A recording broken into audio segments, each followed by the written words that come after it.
મારા રામપુર ગામના પંચાયતના એકાઉન્ટમાં હાલ 24 લાખ રૂપિયા છે।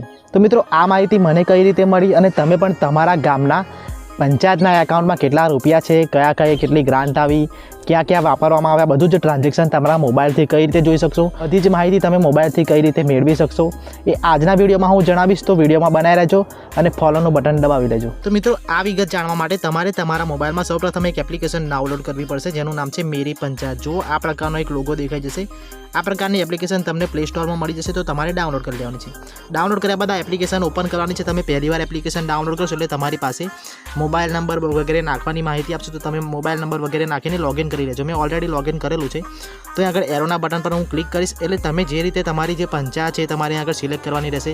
તમારો તાલુકો છે, જિલ્લો છે વગેરે સિલેક્ટ કરીને તમારું ગામનું નામ સિલેક્ટ કરીને તમે પંચાયત સિલેક્ટ કરી લેશો એટલે બધી જ માહિતી આવી જશે। જુઓ અહીંયા આગળ સૌપ્રથમ અમારા ગામના જે સરપંચ છે એમનું નામ આવી જશે, એમની ઈમેલ આઈડી, એમનો મોબાઈલ નંબર, એ જ રીતે અમારા જે તલાટી છે એમનો મોબાઈલ નંબર આવી જશે, ઈમેલ આઈડી, નામ વગેરે અહીંયા આગળ માહિતી મળી જશે।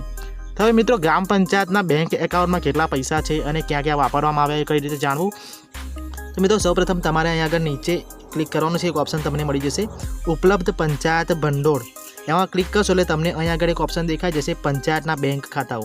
તો આ ઓપ્શન પર તમે મિત્રો જેવું ક્લિક કરશો, આ ઓપ્શન પર તમે ક્લિક કરશો એટલે તમારે અહીંયા આગળ દેખાઈ જશે। જો અહીંયા આગળ અમારા ગામની જે પંચાયત છે એનું બેંકનું જે લાસ્ટ એકાઉન્ટ નંબર છે, જે 4 ડિજિટ છે એ દેખાઈ જશે, બેંકનો જે IFSC કોડ છે એ દેખાઈ જશે, કઈ શાખા છે અને બેંકમાં હાલ એકાઉન્ટમાં કેટલું બેલેન્સ છે। જુઓ અમારા રામપુર ગ્રામ પંચાયતમાં હાલ 24,08,341 રૂપિયાનું બેલેન્સ છે।